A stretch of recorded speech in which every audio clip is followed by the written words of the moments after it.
Morning bulletin. ఎండనక వాననక సుదీర్ఘ పాదయాత్ర చేపట్టిన వైఎస్ఆర్ కాంగ్రెస్ పార్టీ పునరుద్ధానికి బలమైన పునాది వేశారు.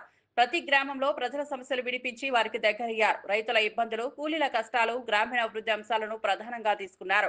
ఆ పాదయాత్రలో ప్రజలతో సాన్నిహిత్యం పెంచుకుని వారి నమ్మకాన్ని గెలుచుకున్నారు. ఫలితంగా కాంగ్రెస్ పార్టీ తిరిగి అధికారంలోకి వచ్చింది. వైఎస్ఆర్ కృషి, దృఢ సంకల్పం వల్లే ఈ ఫలితం సాధ్యమైందని కాంగ్రెస్ నాయకులు గుర్తు చేసుకున్నారు. డిప్యూటీ సీఎం బట్టి విక్రమార్క మాట్లాడుతూ వైఎస్ఆర్ చూపిన మార్గం నేటికి పార్టీకి మార్గదర్శకమని, ప్రజల మనసులో ఆయనకు చెరగని స్థానం ఉందని అన్నారు.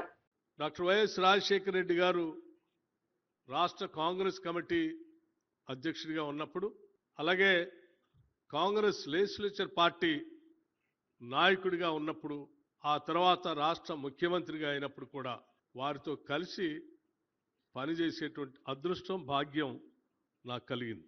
2007లో మొట్టమొదటిసారి స్థానిక సంస్థల నుంచి శాసన పరిషత్కి ఖమ్మం నుంచి నన్ను పోటీ చేసే కార్యక్రమంలో వారు ప్రత్యేకమైనటువంటి చొరవ తీసుకొని, నిర్ణయం తీసుకొని ఆ శాసన పరిషత్కి నేను గెలిచి రావటం, ఆనాటి నుంచి తిరిగి 2009 శాసనసభ ప్రవేశించే నాటి వరకు కూడా చట్టసభల్లో ప్రజాపాలన గురించి, ప్రజల అవసరాల గురించి ప్రభుత్వం చేసే కార్యక్రమాల్ని ఏ రకంగా లేవనెత్తాలి, ఏ రకంగా మాట్లాడాలి, ఏ రకంగా వాటి అమలు చేసే కార్యక్రమంలో భాగం ఎట్లా పంచుకోవాలో వారి దగ్గర నుంచి చాలా స్పష్టంగా నేర్చుకున్నాం. ఆయన కాంగ్రెస్ లెజిస్లేచర్ పార్టీ నాయకుడిగా ఒక సుదీర్ఘమైనటువంటి పాదయాత్ర, మండు టెండల్లో ఆరోగ్యాన్ని కూడా లెక్క చేయకుండా కొన్ని నెలల పాటు నడిచి ఈ రాష్ట్రంలో, ఉమ్మడి రాష్ట్రంలో, ఆ రోజు రాష్ట్రంలో ఉన్నటువంటి ప్రజల యొక్క బాధలు, ఇబ్బందులు, ముఖ్యంగా వ్యవసాయ రంగానికి సంబంధించిన సమస్యల్ని, తాడితులు, పీడితులు, బీదలు, మధ్యతరగతి కుటుంబాలకు ఉన్న సమస్యల్ని అవగాహన చేసుకొని వారు ముఖ్యమంత్రి అయిన తర్వాత ఇప్పుడే పెద్దలు చెప్పినట్టు మొట్టమొదటి సంతకం రైతుల క్షేమం కోసం ఉపయోగపడేటువంటి ఉచిత కరెంటు సంతకం ప్రమాణ స్వీకారోత్సవం రోజే అదే డయాస్ మీద నుంచి చేసినటువంటి సంఘటన. ఇప్పటికి కూడా భారతదేశంలో ఎవరైనా ఉచిత కరెంటు ఇస్తున్నామా అని చెప్తే అది కాంగ్రెస్ పార్టీ పేటెంట్ అని చెప్పుకోవడానికి ధైర్యంగా మనకి ఇచ్చినటువంటి వైఎస్ఆర్ తన నాయకత్వంలో రైతు సంక్షేమం, గ్రామీణాభివృద్ధిని ప్రధాన లక్ష్యంగా పెట్టుకున్నారు. తన పాలనలో పలు రైతు అనుకూల పథకాలు ప్రవేశపెట్టి వారికి బలమైన ఆర్థిక మద్దతు ఇచ్చారు. పంటలకు ఉచిత విద్యుత్, రుణమాఫీ, ఫీజు రీయింబర్స్మెంట్ వంటి పథకాల ద్వారా ప్రతి వర్గానికి అండగా నిలిచారు. గ్రామీణ అభివృద్ధి కోసం రహదారులు, నీటిపారుదల ప్రాజెక్టులు చేపట్టారు. ఈ దిశగా ఆయన చేసిన కృషి వల్లే కాంగ్రెస్ పార్టీకి గ్రామీణ స్థాయిలో బలమైన మద్దతు లభించింది. ఐటీ పరిశ్రమల శాఖ మంత్రి శ్రీధర్ బాబు మాట్లాడుతూ వైఎస్ఆర్ వారసత్వం కాంగ్రెస్ బలంగా నిలబడడానికి దోహదపడుతుందని తెలిపారు. రైతులకు తోడుగా నిలిచిన వైఎస్ఆర్ ను ప్రజలు ఎప్పటికీ గుర్తుంచుకుంటారని అన్నారు. డాక్టర్ వైఎస్ రాజశేఖర రెడ్డి గారి క్యాబినెట్లో మంత్రిగా ఆ రోజు నాకు పనిచేసే అవకాశం దొరికింది. ఎప్పుడు కూడా రైతు సోదరుల గురించి, గ్రామీణ ప్రాంతాల అభివృద్ధి గురించి నిరంతరం కృషివలుడిగా పనిచేసిన వ్యక్తిగా 2004లో ప్రతి సందర్భంలో కూడా 1999 నుంచి 2004 వరకు మేము ప్రతిపక్ష సభ్యులుగా ఉండి ఎప్పుడు కూడా సిఎల్పి నాయకులుగా అనేక సందర్భాల్లో మాట్లాడుతూ వారు చెప్పింది ఒకటే, రైతు సోదరులకు ధైర్యం కల్పించే విధంగా మీరు ధైర్యంగా ఉండండి. ఆనాడు ఉన్న కరెంటు సమస్యలను దృష్టిలో పెట్టుకొని, ఆనాడు రైతు సోదరులకు సంబంధించిన ఇబ్బందులను దృష్టిలో పెట్టుకొని మొత్తం దేశ చరిత్రలోనే రైతులకు మేలు చేయాలని మేము ప్రభుత్వంలోకి రాగానే 7 గంటలు ఉచిత కరెంటు ఇస్తామని చెప్పి ధైర్యాన్ని వలికి రైతుకు ధైర్యాన్ని ఇచ్చిన మహనీయులు డాక్టర్ వైఎస్ రాజశేఖర రెడ్డి గారు. ఎన్నికల వెంటనే 2004 సంవత్సరంలో మేము కూడా ప్రత్యక్ష సాక్షులం. ఆనాడు చాలామంది, అంటే ప్రత్యేకంగా అధికారులు 7 గంటలు విద్యుత్ సరఫరా ఉచితంగా ఇవ్వటం కష్టం, రైతు సోదరులకు కొద్ది రోజుల తర్వాత ఆలోచన చేస్తామని అధికారులు వచ్చి చెప్తే చాలాసేపు కూడా చాలామంది ఉన్నారు. అప్పుడు పెద్దలు రఘువీరారెడ్డి గారు కూడా ఉండే కావచ్చు అక్కడ. ఓ గంటన్నర సేపు ప్రభుత్వ అధికారులు అందరూ కూడా ఈ ఉచిత విద్యుత్తుకు సంబంధించి వీలు కాదు, ఆనాడు ఇప్పుడున్నట్టు ప్రభుత్వ ఖజానాకు సంబంధించి అనేక ఇబ్బందులు ప్రభుత్వం రాగానే, ఈనాడు కూడా మా ముఖ్యమంత్రి గారు ఉప ముఖ్యమంత్రి గారు చూస్తూ ఉన్నాం. మా ప్రభుత్వానికి సంబంధించిన సహచరులందరం కూడా ఈరోజు ఆర్థిక వ్యవస్థ గాడిలో పెట్టే ప్రయత్నంలో చేస్తూ ఉన్న సందర్భం. ఆనాడు కూడా మరి రాజశేఖర్ రెడ్డి గారు మరి కొత్త సంక్షేమ కార్యక్రమాల అభివృద్ధి చేపట్టాలన్నా అధికారులు వాస్తవిక విషయాలు చెప్పినప్పుడు పూర్తి స్థాయిలో విషయ సేకరణ చేసి రైతు సోదరులకు ఇచ్చిన మాటపై మనం నిలబడాలి ఖచ్చితంగా అని చెప్పి వారి మొట్టమొదటి జీవో సంతకం చేసింది రైతు సోదరులకు సంబంధించి ఉచిత విద్యుత్. కాళేశ్వర ప్రాజెక్టులో జరిగిన అవినీతి కేసీఆర్ కు బాగా తెలిసే జరిగిందని టీపీసీసీ చీఫ్ మహేష్ కుమార్ గౌడ్ అన్నారు. అసెంబ్లీలో మాట్లాడిన ఆయన ఈ ప్రాజెక్టులో 100 కోట్ల అవినీతి జరిగిందని, దీనికి బాధ్యత ఎవరు వహిస్తారో ప్రజలు అడుగుతున్నారని తెలిపారు. కాంగ్రెస్ ప్రభుత్వం ఆ అవకతవకలపై న్యాయ విచారణ జరుపుతున్నదని చెప్పారు. అవినీతి వల్లే తెలంగాణకు ఆర్థిక నష్టం జరిగిందని, రైతులు ప్రజలు దాని ఫలితాలు అనుభవిస్తున్నారని మహేష్ కుమార్ గౌడ్ ఆగ్రహం వ్యక్తం చేశారు. ఈ అంశంపై బహిరంగంగా చర్చించడానికి కాంగ్రెస్ సిద్ధంగా ఉందని స్పష్టం చేశారు. ప్రాజెక్టులో ఖర్చు చేసిన డబ్బులు ఫలితం రాకపోవడంపై కేసీఆర్ సమాధానం చెప్పాలని డిమాండ్ చేశారు. కవిత గారి స్టేట్మెంట్ కేసీఆర్ కుటుంబంలో ఒక కొత్త నాటకం తెరదీశారు. ప్రజలు తెలుసుకోవలసింది కేసీఆర్ తో పాటు వారి కుటుంబం అంతా కూడా ఒక పెద్ద దొంగల ముఠ. ఇలా చాలా తెలివిగా కవిత రూపంలో వచ్చి కేసీఆర్ రక్షించే ప్రయత్నంలో భాగంగా మా నాయనకి ఏం తెలియదు, హరీష్ రావే దీంట్లో అవినీతికి పాల్పడినాడు, సంతోష్ రావే పాల్పడినాడని చిలక పలుకులు పలుకుతా ఉంది. కవిత గారు ఇచ్చిన మాటలకి ప్రజలు తెలుసుకోవాల్సింది ఆనాడు రాష్ట్ర ముఖ్యమంత్రి కేసీఆర్ గారి యొక్క ఆజ్ఞ లేనిదే చీమ కూడా కదలలేని పరిస్థితి. మరి కవిత మాటలు నిజమైతే హరీష్ రావు గారే అవినీతికి పాల్పడి ఉంటే ఆనాడు హరీష్ రావు ఇరిగేషన్ మంత్రిగా ఉంటే ముఖ్యమంత్రిగా కేసీఆర్ గారు ఉన్నారు, కవిత గారు పార్లమెంట్ సభ్యురాలుగా ఉన్నారు. ఇవాళ కవిత చెప్పిన మాటలు నిజమైతే మరి హరీష్ రావు గారిని చర్యలు ఎందుకు తీసుకోలే ఆ రోజు ముఖ్యమంత్రి గారు?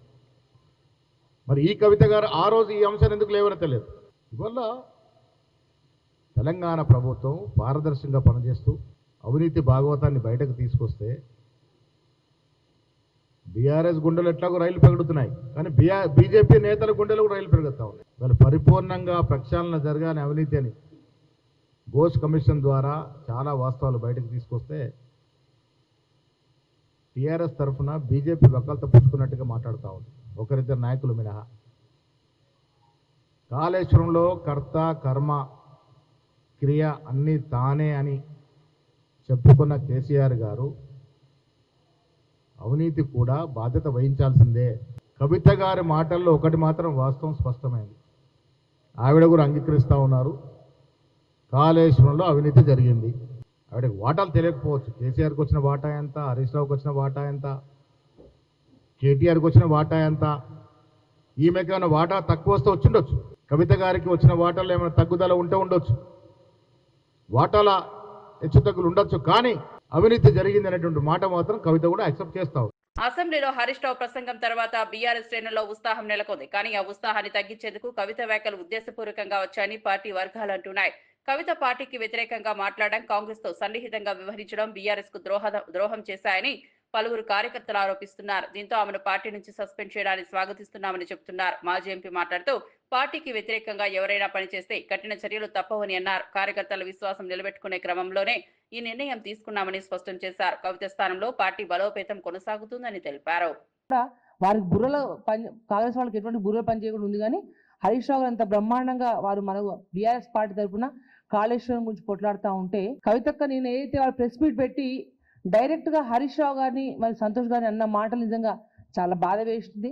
అయితే కేసీఆర్ గారు ఈ టైంలో, అంటే మీకు తెలుసు దాదాపు తెలంగాణ రాష్ట్రంలో 60 లక్షల మంది సభ్యత్వం ఉన్న ఈ పార్టీలో ఎంతో మంది కార్యకర్తలు, ఎంతో మంది జీవితాలు బీఆర్ఎస్ పార్టీ మీద పెట్టుకున్న వాళ్ళు ఎంతో మంది ఉన్నారు. కానీ వారు ఇటు హరీష్ రావు గారిని వాళ్ళని నిందించడమే కాకుండా దాంతోపాటు పార్టీ ఉంటే ఏంది పోతే ఏంది అనే ఒక మాట ఏదైతే అన్నారో నిజంగా చాలా బాధ వేసింది, చాలా కలిసి వేసింది. ఎందుకంటే కేసీఆర్ గారిని నమ్ముకొని, ప్రజలు నమ్ముకొని ఈ పార్టీలో ఎంతోమంది నాయకులు, కార్యకర్తలు ఎంతోమంది బతుకుతా ఉన్నారు ఇప్పటికి కూడా.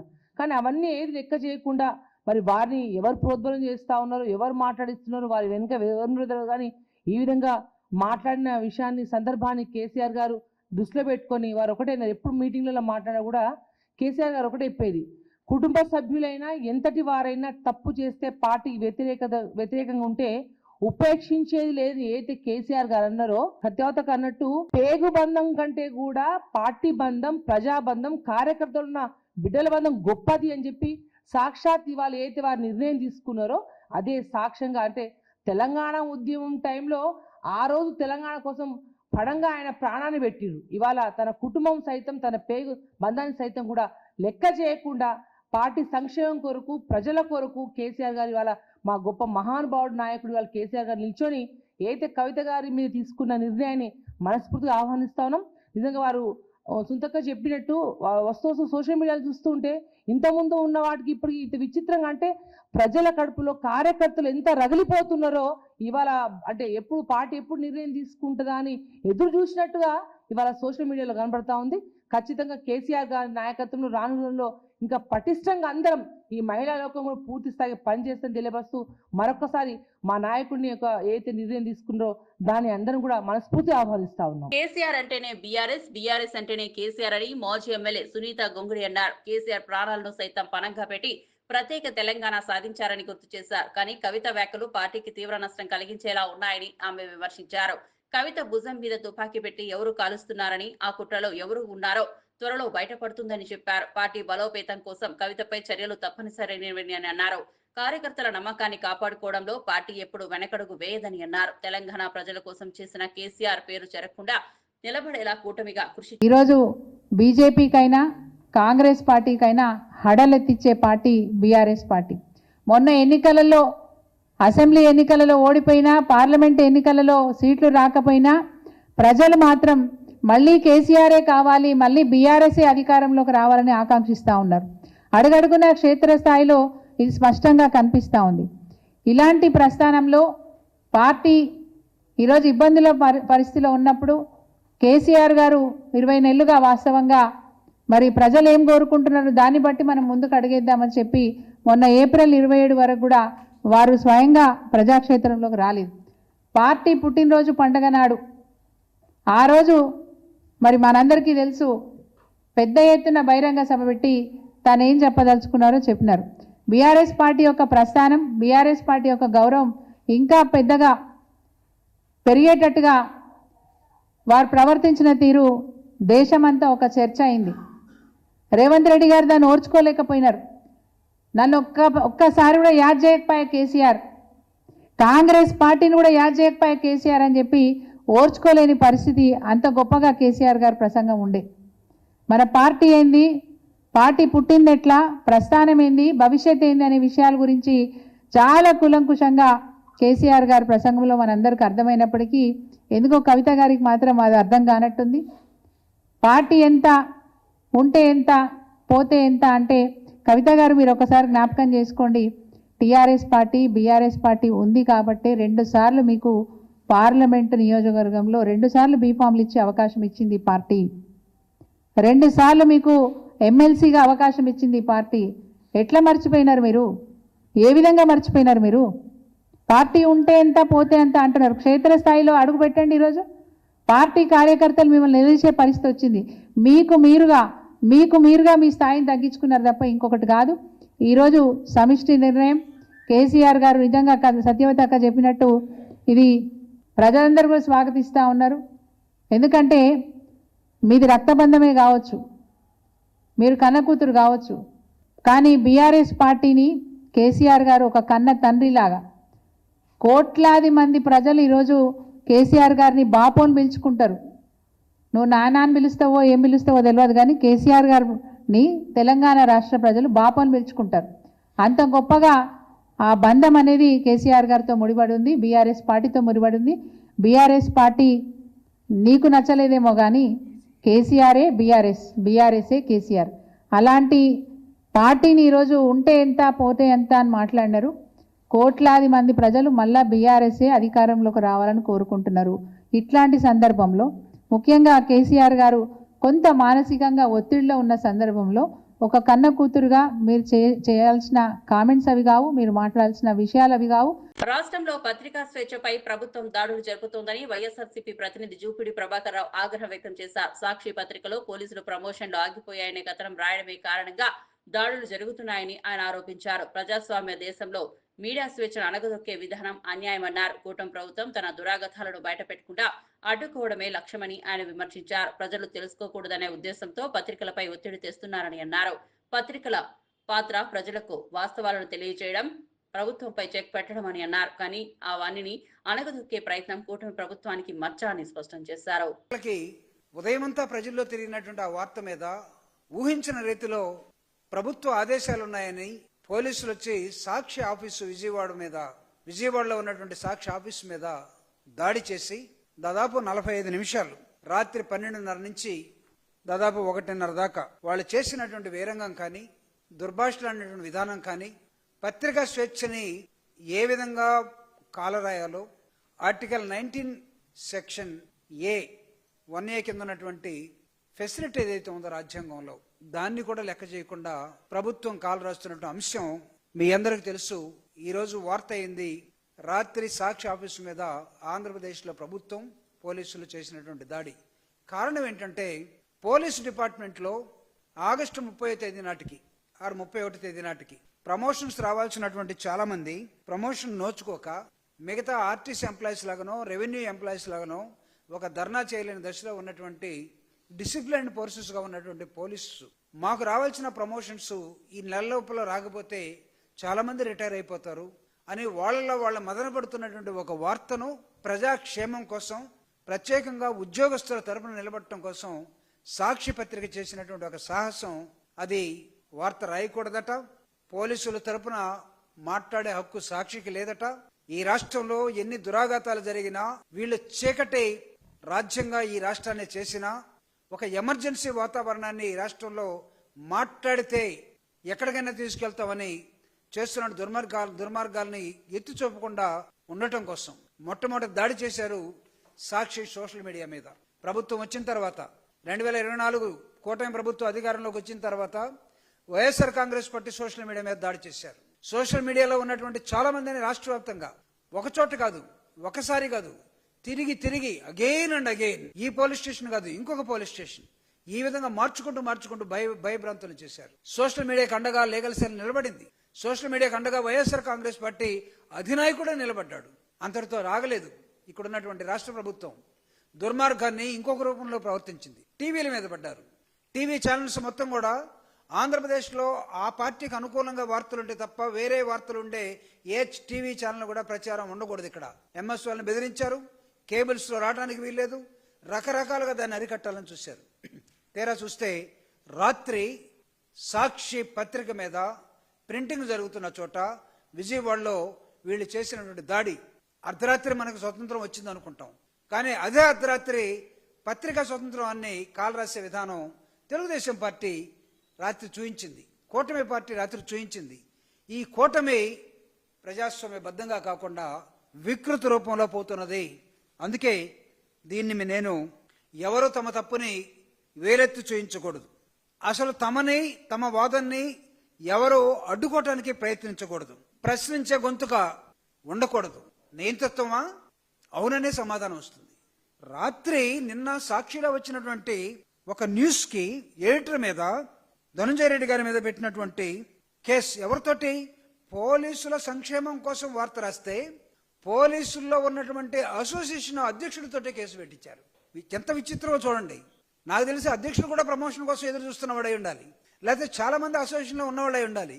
మీ మంచి కోసం ఒక వార్త రాస్తే మమ్మల్ని మీరు నిర్బంధించే దశలోకి మీరు వెళ్ళిపోతే దానికి పోలీసులు సహకరిస్తే సాక్షి యాజమాన్యం మీద, సాక్షి ఎడిటర్ మీద ఈ సెక్షన్లు 61(2), 196(1), 353(2) వీటితో పాటు క్రైమ్ నంబర్ 543 అనేది ఒకటి తీసుకొచ్చారు. వీటన్నిటిని ఎఫ్ఐఆర్ వెంటనే నమోదు చేశారు. కారణం ఏంటంటే సాక్షి పత్రిక వాస్తవాల్ని ప్రచురించింది. వాస్తవాల్ని ప్రజలను ఎడ్యుకేట్ చేయడం కోసం, జరుగుతున్నటువంటి అంశాలని ప్రభుత్వం దృష్టికి తీసుకురావడం కోసం, ప్రజలకు తెలియజేయడం కోసం. అంతెందుకు, మే 8వ తేదీ నాడు ధనుంజయ రెడ్డి గారు విజయవాడలో ఉంటే ఆయన మీద ఒక వార్త రాసినందుకు, ఆ వార్త ఏంటి, ఆయన ఇంటి మీదకి వెళ్ళి ఒక వార్త రాసినందుకు సెర్చ్ వారెంట్ లేకుండా ఆయన్ని ఇంట్లోనే బంధించి గందరగోళం చేసి ఒక కేసు పెట్టారు. అదేవిధంగా 26/7/2025 సాక్షి మీద ఇంకొక కేసు. దేనికోసం? పోలీసులు రాయలసీమలో ఒక ఐఏఎస్, ఒక ఐపీఎస్, ఇంకొక ఐపీఎస్ తో కలిపి సాక్షిలో ఒక కథనం వచ్చిందని, ఆయన డిఐజీ అయ్యాడని, ఆయన ఆ ప్రాంతానికి పెద్ద పోలీసు బాస్ అని, ఆయన మీద వార్త వచ్చిందని ఆయన మీద రాయకూడదట. అసలు వీళ్ళు అధికారంలో ఉంటే మంత్రుల మీద వార్తలు రాయకూడదు, ముఖ్యమంత్రి మీద వార్తలు రాయకూడదు, ఎడ్యుకేషన్ మంత్రి మీద వార్త రాయకూడదు, లేకపోతే ఆ డీసీఎం మీద వార్త రాయకూడదు. డీసీఎం అంటే వ్యాన్ అనుకున్నారు. డిప్యూటీ చీఫ్ మినిస్టర్, ఆయన మీద వార్త రాయకూడదు, బీజేపీ వాళ్ళు వార్త రాయకూడదు. వీళ్ళు మాత్రం బీజింగ్కి వెళ్ళి చైనాలో ఉన్నటువంటి వార్తలు మాత్రం వేసుకోవచ్చు, రకరకాలుగా వేసుకోవచ్చు. వీళ్ళు ఢిల్లీకి పోయి వేసుకోవచ్చు. వీళ్ళు ఒక్కళ్ళే తిరిగి కొత్తగా ముసలోళ్ళ దగ్గరికి వెళ్ళి చంద్రబాబు నాయుడు గారి ఫోటోలు దిగేది వేసుకోవచ్చు. కొత్తగా ముసలోళ్ళు ఒకటైరే మాకు తెలియదు. అందరూ ఈక్వల్ ఏజే, 75 సంవత్సరాలు 76 సంవత్సరాలు. ఒకళ్ళు ముఖ్యమంత్రి, ఇంకోళ్ళ బాధితులు, వాళ్ళు ఫోటోలు తీసుకుని వేసుకుంటున్నారు. ఇదో విచిత్రం, ఎప్పుడు లేని అలవాటు. ఇంతకుముందు అసలు మనం కారు దిగేవాళ్ళం కాదు, స్టేజ్ దిగేవాళ్ళం కాదు, మనం మనుషుల దగ్గరికి వెళ్ళేవాళ్ళం కాదు, మనుషులు అంటే పేదోళ్ళ దగ్గరికి. ఇప్పుడేదో జరుగుతుంది, ఒక పెద్ద నటన జరుగుతుంది. దాన్ని రాసిన ప్రమాదం వార్త కానీ సాక్షి కానీ ఆ వార్త రాస్తే మాలాంటి వాళ్ళు కూడా ప్రమాదమే. సో సాక్షి కొత్తగా కాదు, సాక్షి గతంలో కూడా రాసింది. ఏప్రిల్ 10 పత్రికా స్వేచ్ఛకు సంకెళ్లు పడుతున్నాయని రాసింది. పత్రికా స్వేచ్ఛకు సంకెళ్లు వేస్తున్నారు. ఇది ప్రజాస్వామ్యబద్ధంగా పరిపాలన సాగటం లేదు. ప్రజాస్వామ్యబద్ధంగా ఎవడైనా మాట్లాడటానికి గొంతెత్తితే ఆ గొంతు నొక్కుతున్నారు. ఎమర్జెన్సీ ఇక్కడ నడుస్తూ ఉంది. ఆంధ్రప్రదేశ్ లో కోర్ట్స్ లా ఎందుకున్నాయి మీకు తెలుసా? ఇలాంటి పోకడలుండే నాయకత్వాలు అధికారంలోకి వస్తే to limit your self, to diminish your self. అందుకోసమే రాజ్యాంగం ఉంటుంది, అందుకోసమే లా ఉంటుంది. అంతేగాని కర్రబెట్టుకుని వీధుల్లో తిరిగి నేను వీధి రౌడీలాగా ప్రభుత్వం ఉంటుందంటే ఇక్కడ ఎవడు సహించేవాడు ఉండకూడదు కూడా. కాబట్టి వైఎస్ఆర్ కాంగ్రెస్ పార్టీ తరఫున సాక్షి మీద మీరు చేసినటువంటి రాత్రి దాడిని తీవ్రంగా ఖండిస్తున్నాం. వైఎస్ఆర్ అమలు చేసిన పథకాలు ప్రజల మనసులో చెరగని ముద్ర వేశాయని సీఎం రేవంత్ రెడ్డి గుర్తు చేశారు. పేదలకు ₹1 కిలో బియ్యం అందించి ఆహార భద్రత కల్పించారని, ఉచిత విద్యుత్ పథకం ద్వారా రైతులకు అండగా నిలిచారని తెలిపారు. ఫీజు రియంబర్స్మెంట్, రాజు ఆరోగ్యశ్రీ పథకాలతో విద్య, ఆరోగ్య రంగాల్లో నూతన దశ ప్రారంభమైందన్నారు. ఏ రాష్ట్రంలోనైనా సంక్షేమం గురించి మాట్లాడితే వైఎస్ఆర్ పేరు గుర్తు చేసుకుంటారని చెప్పారు. రైతు, విద్యార్థి, పేద, రోగి ప్రతి వర్గానికి అండగా నిలిచిన నాయకుడిగా వైఎస్ఆర్ నిలిచారని రేవంత్ తెలిపారు. నేటికి ఆయన చూపిన మార్గం కాంగ్రెస్ పార్టీకి దారి చూపుతోందని అన్నారు. గారి సమక్షంలో రాజశేఖర రెడ్డి గారు మళ్ళీ ₹1 కిలో బియ్యం పథకాన్ని రెండోసారి ₹1 తగ్గించి పేదలకు పట్టడి అన్నం పెట్టాలని ఆలోచన చేసిండు. అదేవిధంగా ఈరోజు ఏ రాష్ట్రంలో ఎవరైనా రైతులకు ఉచిత కరెంట్ ఇవ్వాలన్న ఆలోచన చేస్తే వైఎస్ఆర్ గారిని గుర్తు చేసుకునేంత బలమైన ముద్రను రాజశేఖర రెడ్డి గారు ఈరోజు అందరి గుండెల్లో రైతుల ఆలోచనలో పదిలంగా చేసుకున్నారు. ఫీజు రియంబర్స్మెంట్ కావచ్చు, రాజీవ్ ఆరోగ్యశ్రీ కావచ్చు, ఇలాంటి సంక్షేమ పథకాలను ముఖ్యమంత్రులు మారినా, పార్టీలు అధికారంలో మారినా పథకాలను తొలగించలేనంత బలమైన ముద్ర వైఎస్ఆర్ గారు వేయడం జరిగింది. వారి ఆలోచనలు కొనసాగింపుగానే ఈనాడు తెలంగాణలో రాష్ట్ర ప్రభుత్వం పనిచేస్తుంది అని చెప్పి నేను ఈ సందర్భంగా సవినయంగా తెలియజేయదలుచుకున్నాను. BRS MLC Kalvakuntla Kavitha suspension అంశంపై ఐటీ పరిశ్రమల శాఖ మంత్రి దుద్దిల శ్రీధర్ బాబు స్పందించారు. ఇది వారి కుటుంబ అంతర్గత వ్యవహారమని అన్నారు. ఎన్నికల సమయంలోనే కాళేశ్వరం ప్రాజెక్టు అవినీతి బయటపెడతామని కాంగ్రెస్ హామీ ఇచ్చిందని గుర్తు చేశారు. అధికారంలోకి వచ్చిన తర్వాత పీసీ ఘోష్ కమిషన్ ఏర్పాటు చేసి ఆ నివేదిక ఆధారంగా సిబిఐ విచారణకు అప్పగించామని వివరించారు. కాంగ్రెస్ ప్రభుత్వం అవినీతి అంశాలపై ఎప్పుడూ రాజీ పడదని, ప్రజల ప్రయోజనాల కోసం కఠిన చర్యలు తీసుకుంటుందని తెలిపారు. కవిత వ్యాఖ్యలు బీఆర్ఎస్ లోపాలను బహిర్గతం చేశాయని, పార్టీ బలోపేతం కంటే కుటుంబ ప్రయోజనాలు ముఖ్యమయ్యాయని విమర్శించారు.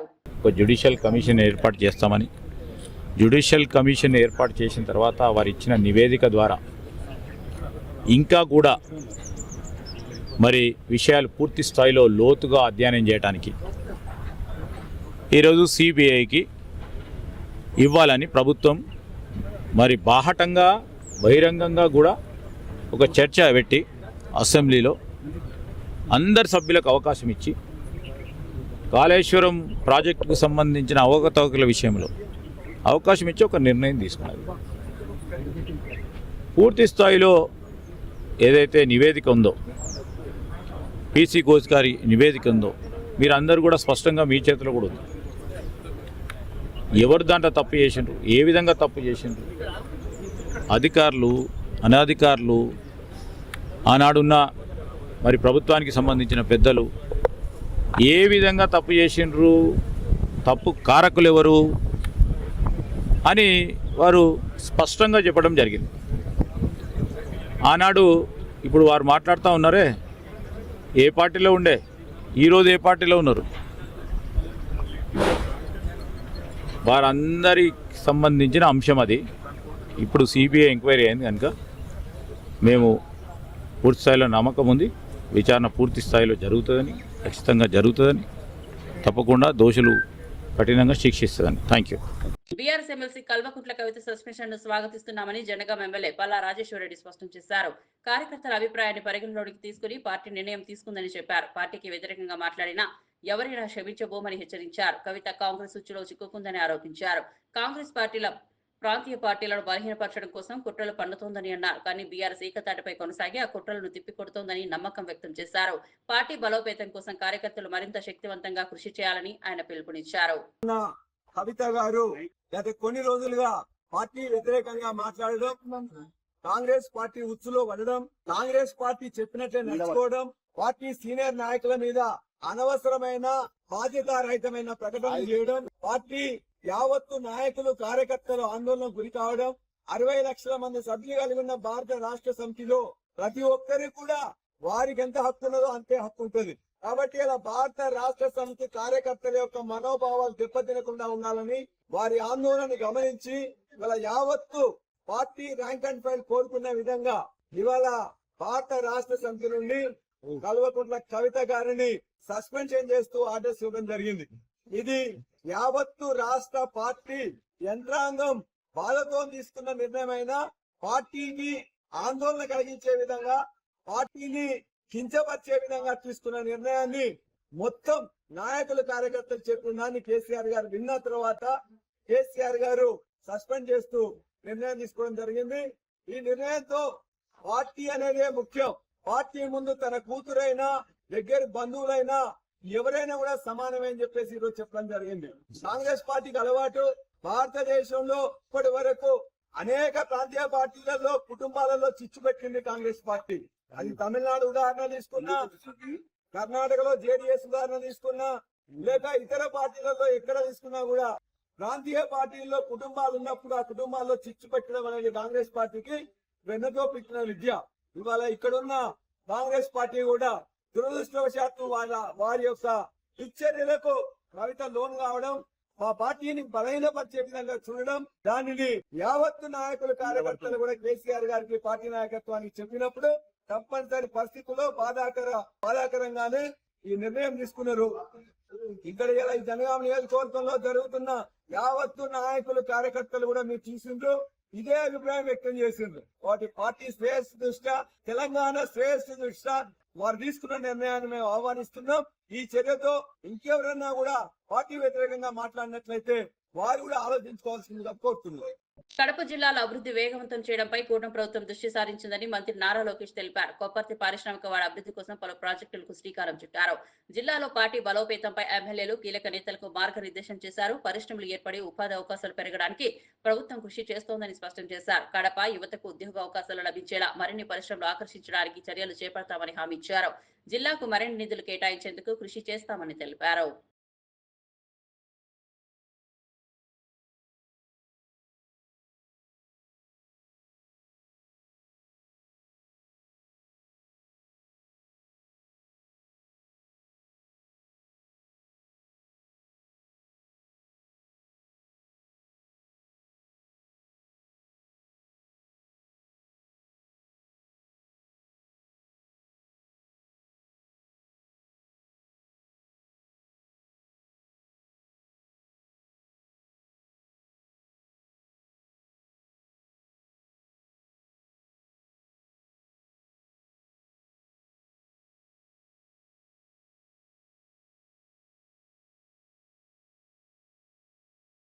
ఢిల్లీ మద్యం కేసు బెయిల్ తర్వాత కవిత బీఆర్ఎస్ మధ్య దూరం క్రమంగా పెరిగి చివరకు సస్పెన్షన్ వరకు వెళ్లింది. సామాజిక తెలంగాణ కోసం పోరాడాలంటూ ఆమె చేసిన వ్యాఖ్యలు, మాజీ మంత్రులు హరీష్ రావు, సంతోష్ కుమార్లపై ఆరోపణలు ఈ పరిణామానికి కారణమయ్యాయి. తనపై కుట్రలు జరుగుతున్నాయని కవిత పలుమార్లు వ్యాఖ్యానించారు. పార్టీ నిర్ణయంతో ఇకపై ఇప్పుడు సస్పెన్షన్ కి గురైన ఆమె జరిపే మీడియా సమావేశంలో ఎలా స్పందిస్తారనేది రాష్ట్ర రాజకీయాల్లో ఆసక్తికరంగా మారింది.